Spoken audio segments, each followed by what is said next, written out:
Assalamualaikum. Waalaikumsalam warahmatullahi wabarakatuh. Gimana kabarnya ini semua? Sehat? Sehat. Baik, kita awali pertemuan kita dengan Bismillahirrahmanirrahim. Dalam semester kali ini, salah satu perkuliahan yang akan kita bahas selama 16 kali pertemuan ini adalah sejarah agama. Ya, sejarah agama 2 SKS, dan saya akan mendampingi Anda membahas perkuliahan ini dengan berbagai tema yang sudah ada di RPS itu dengan Pak Yordi, dan kita akan mendalami tema-tema itu dalam diskusi-diskusi. Seperti yang Anda pahami, sejarah itu kan ilmu, ya. Sejarah itu bukan mitos, tapi ilmu, dia empirik. Jadi kalaupun kita belajar sejarah agama, kita bukan belajar agama sebagai sebuah kepercayaan, tapi agama sebagai ilmu pengetahuan. Dia mesti empirik. Nah, pada saat kita membahas ilmu sebagai gejala yang empirik, tentu kita mesti bisa menjelaskan data-data, kita bisa menjelaskan informasi-informasi yang faktual sesuai dengan fakta, dan bisa diinterpretasi, bisa kita bahas, kita dalami. Nah, kalau kita melihat sejarah agama itu, sesungguhnya kita mempelajari tentang pemikiran, sejarah pemikiran keagamaan, atau sejarah pemikiran agama itu sendiri. Karena agama itu ada menjadi kebutuhan manusia. Agama itu sesuatu yang menciptakan peradaban. Agama itu sesuatu yang menciptakan kebudayaan, yang menciptakan kebiasaan, yang menciptakan teknologi. Misalnya kalau kita bicara agama itu, tentu akan muncul pertanyaan dalam pikiran kita, sebenarnya sejak kapan orang beragama? Nah, kalau pertanyaannya seperti itu, maka kita bicara tentang pemikiran, kan? Kan orang tidak serta-merta ada Tuhan, ada agama as organized religion, agama sebagai sebuah institusi agama, tidak. Orang mulai berpikir dulu tentang sesuatu yang mempunyai kekuatan di luar dirinya secara primitif, ya. Misalnya ketika orang melihat ada fenomena geledek, itu geledek itu apa? Pasti petir, ya. Ketika orang bentuk zaman primitif itu, zaman purba itu, ketika agama sebagai sebuah organisasi keagamaan belum ada, orang melihat fenomena alam. Ada petir, ada banjir, ada sakit, ada orang meninggal, ada pertunjukan-pertunjukan alam yang dahsyat. Itu kan menjadi sesuatu yang membuat manusia ketika itu berpikir bahwa ternyata ada kekuatan besar di luar dirinya. Lalu pemikiran itu kan berkembang terus. Orang berpikir bagaimana caranya sesuatu yang dahsyat itu menjadi sesuatu yang akrab, menjadi sesuatu yang bisa melindungi, yang bisa mengayomi kehidupannya. Maka nanti orang berpikir tentang upaya untuk mendekatkan diri kepada kekuatan alam itu. Maka muncullah apa yang kita sebut kemudian sebagai personifikasi kekuatan alam dalam bentuk munculnya dewa-dewa. Dewa-dewa itu kan bukan sesuatu yang konkret, kan? Kan nggak ada dewa yang konkret, itu kan semuanya bermain dalam ranah abstrak.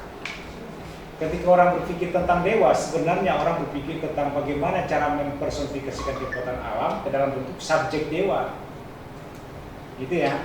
Kan misalnya kalau kita melihat di dalam keyakinan kuno misalnya, dia melihat batu besar. Ini muncul pemikiran, ini batu besar ini fenomena apa ini? Apa sebenarnya batu ini? Kenapa dia ada di sini? Jangan-jangan ini punya kekuatan. Jangan-jangan ini punya sesuatu yang bisa memberikan kebaikan bagi kita. Secara konkret, batu kan tidak memberikan kebaikan. Tetapi orang berpikir bagaimana asal mula batunya ada. Kan nggak bisa dia cerna secara tiba-tiba, kan. Dia berpikir dulu, dia mengabstrak dulu, lalu kemudian muncullah konsep tentang batu yang mempunyai kekuatan. Nah, kalau bicara kepada batu itu sebagai kekuatan, apa namanya itu? Dinamisme. Muncullah apa yang kita sebut sebagai dinamisme. Dinamisme itu kemudian bukan hanya kepada batu, tapi kepada benda-benda yang ditangkap mati, batu kah, pegunungan kah, pepohonan kah, ya, sungai kah, atau fenomena alam yang barangkali mempunyai keanehan-keanehan.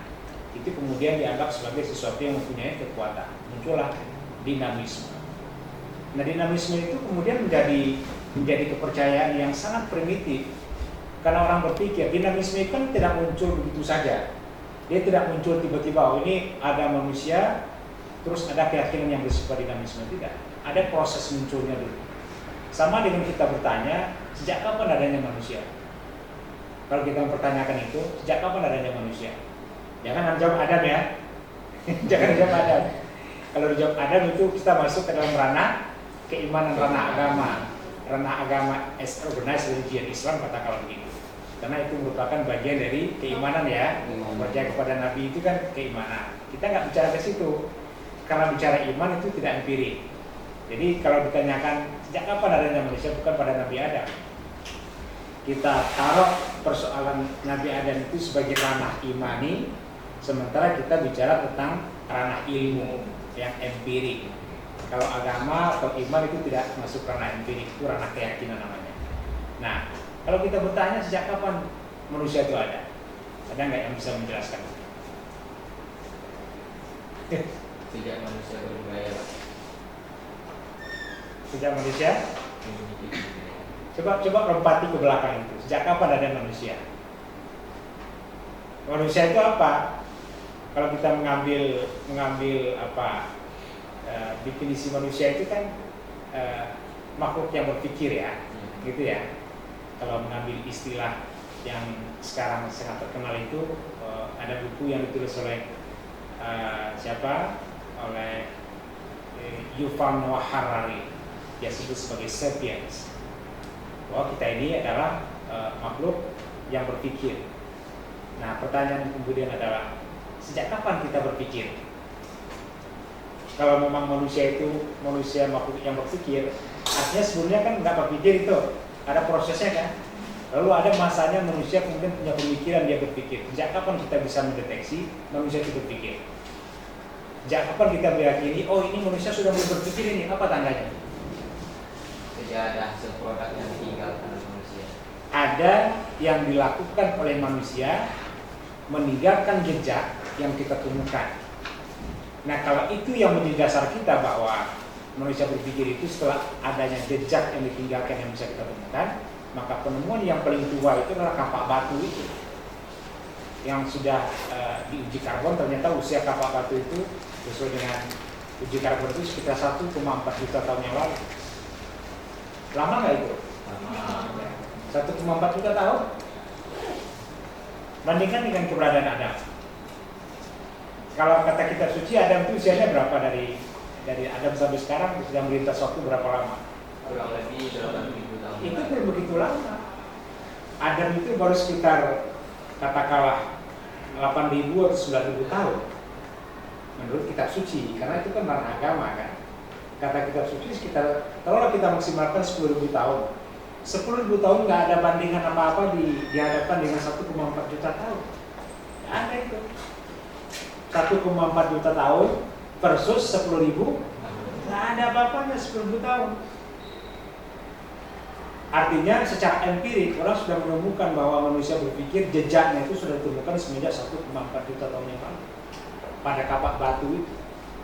Maka kalau kita ingin merefleksikan bahwa kapak batu itu merupakan penemuan yang menegaskan kepada kita bahwa manusia sudah berpikir, apakah kapak batu itu tiba-tiba dibuat 1,4 juta tahun yang lalu? Tiba-tiba manusia berpikir, oh kita bikin kapak batu? Enggak.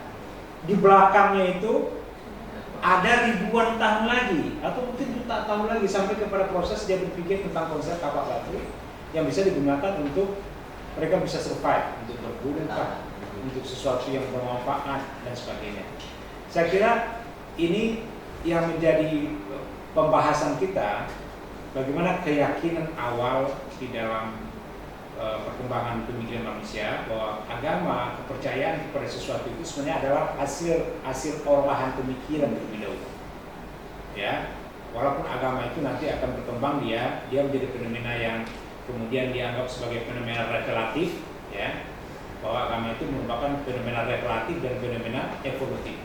Revelatif itu artinya agama berbasis kepada wahyu, evolutif artinya agama berbasis kepada perkembangan perubahan manusia, cara berpikirnya, cara hidupnya, cara dia merespon kepada alam dan hal-hal yang terkait dengan itu.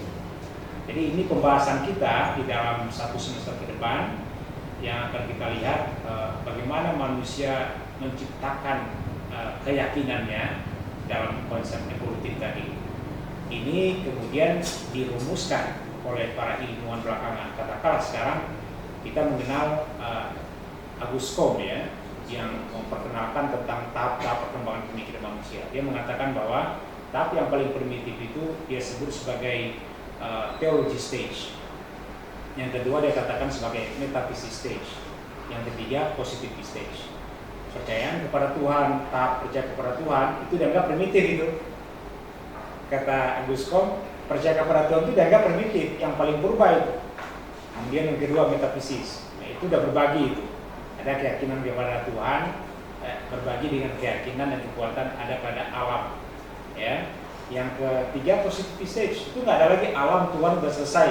Positive stage itu percaya kepada keyakinan dan ikhtiar manusia semata, ilmu pengetahuan kah namanya, budaya kah namanya, dan hal-hal yang terkait dengan ilmu yang berkembang begitu luas dalam fase-fase yang banyak. Saya kira ini yang menjadi topik bahasan kita di dalam perkuliahan kita ini secara agama.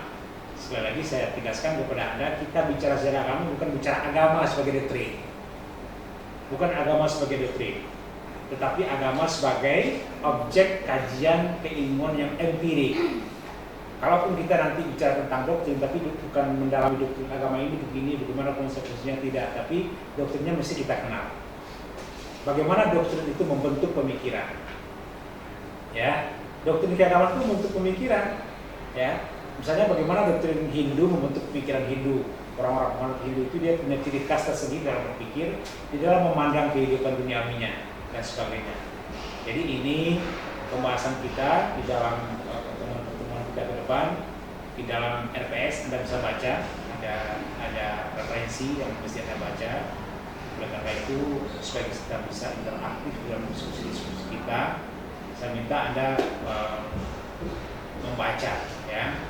Ada satu referensi yang mudah ya, yang mesti dibaca oleh Anda di LPD 1, yaitu mata kuliah buku berjudul 4 kuliah agama di perguruan tinggi yang ditulis oleh Profesor Rasidi. Itu Anda baca dulu sebagai awal memahami tentang agama sebagai sebuah kemestian di dalam kehidupan manusia yang beradab atau kehidupan manusia yang berbudaya. Saya kira ini Pak Edi ada yang mau disampaikan?